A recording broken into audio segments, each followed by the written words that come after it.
Okay, so we are here in the Glenrock Estate Conservation Area. Inigo is the one who drives, of course, because I don't know how to drive. Inigo has a new cup. Hello. Okay, so this is it. Yeah, if you remember last time Inigo and we come here, but it's already late because already dark when we arrive here. Look at that, it's beautiful. Yeah, really beautiful, but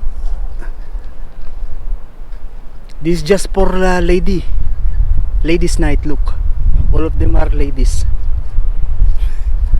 I remember in Dubai that there is always a ladies night every Friday, if I'm not mistaken. I just noticed that. I remember that because what I'm saying are all ladies. Yeah, let's look at that. It's really beautiful.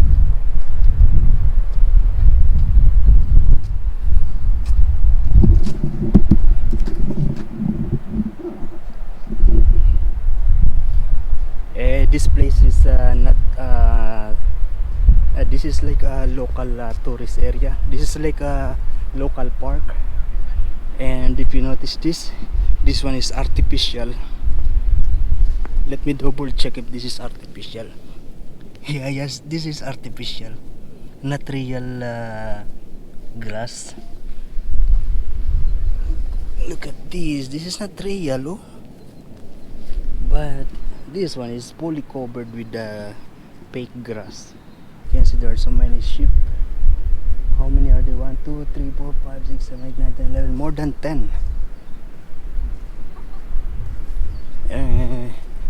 The sunset is going down there, so Nelson Bay is in that area.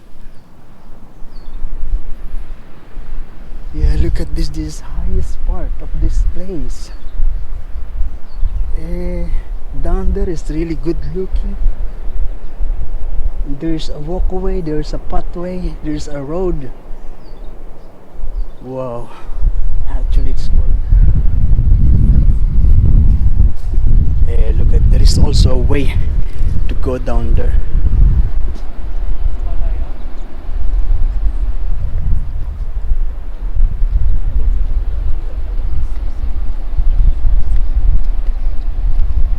So yeah, we are going down there.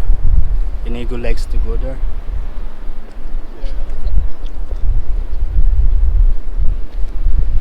Inigo, say hi to Bal. Hello.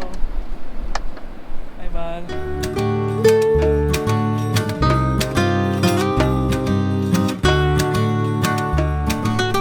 Oh, that's where we came from. It's already far.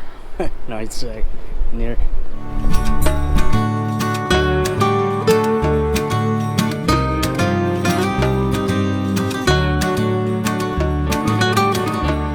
There are some people, they are walking around, jogging.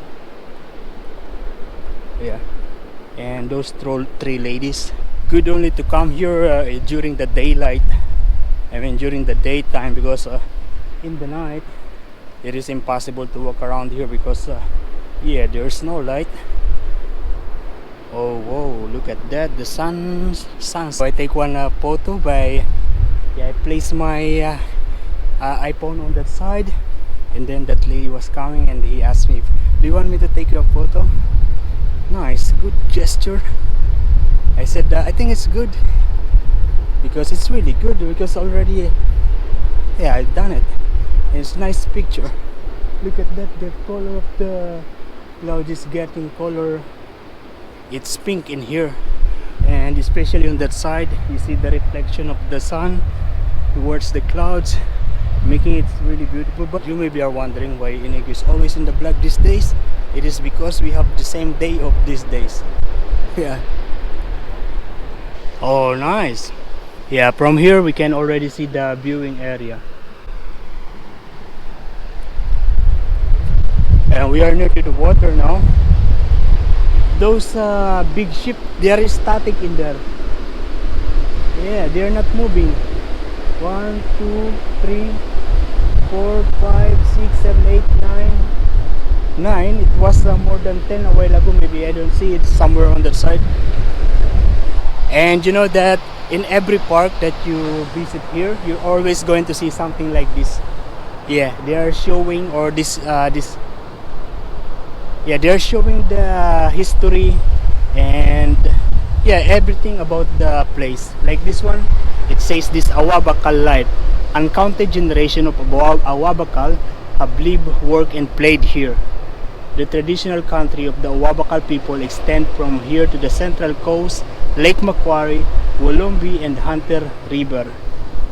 Yeah, so these are the original people of Australia. Yeah, there is always something like this in every park you visit here in Australia.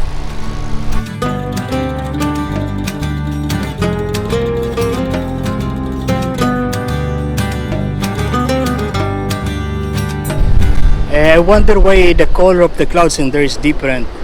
It looks like there is raining on that side. I'm not really sure. This guy, where is he going?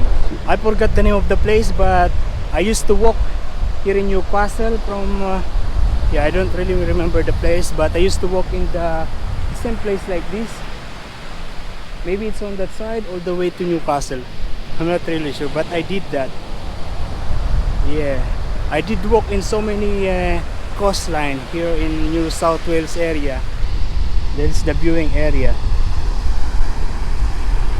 Nice. Tanong mo sa kanila. Inigo said it's expensive rocks. I don't know. Inigo noticed this one. He said it's marble. What is marble in English? And I don't know if you notice what kind of metal is this. I'm trying to break it, but it's very strong, very tough. No, I'm not breaking it. Okay, now I remember that. Yeah, maybe 2 years ago I walked from Dudley Beach. Dudley Beach is on that side, all the way to Newcastle, Merriweather. And yeah, it's here in the map, Dudley Beach, and we are here. And it's this place that when I walked that time.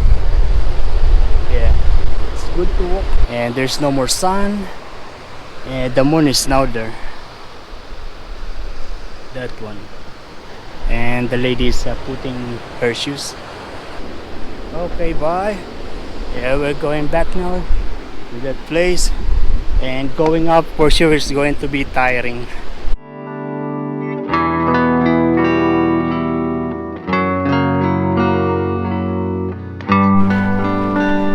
Yeah, this one looks like plastic, but it's metal. It is strong, tough. Yeah, it is really tiring.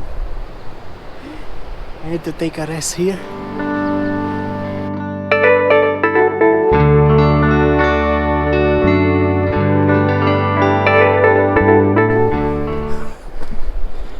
Yeah, just by walking here, going up, is a good exercise. This one is highest than Tomari Mountain.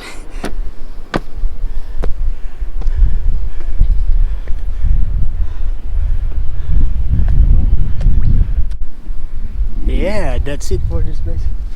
Yeah, we're going now. And you know, this place is hidden.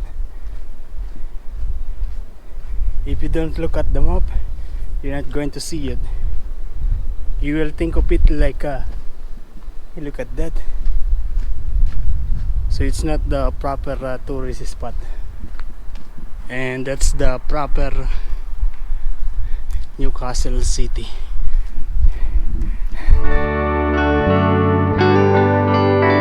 Okay, now we are here in one neighborhood, and Inigo is going to pick up one boxing.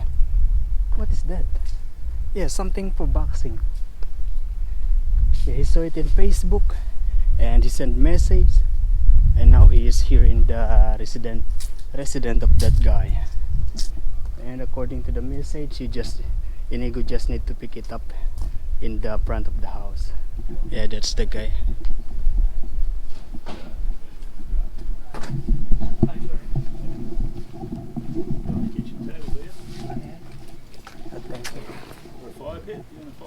We are now in Newcastle, Hamilton. Yeah, that one, punching bag. That's heavy.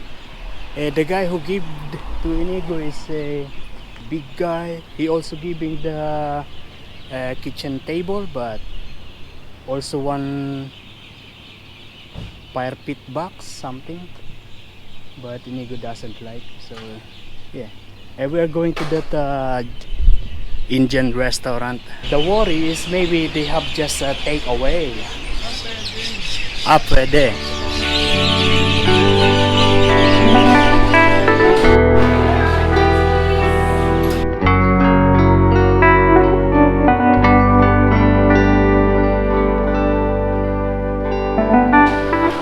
Okay, and this is what we are going to have. I will have this chicken, this Inigo, this is my one. And you know, when I was working in Dubai, we always have something like this, and it's free, provided by the company. This is a little bit spicy. Nice. Yeah, it was delicious, but you know, I still go for menudo, apretada, caldereta. Yeah.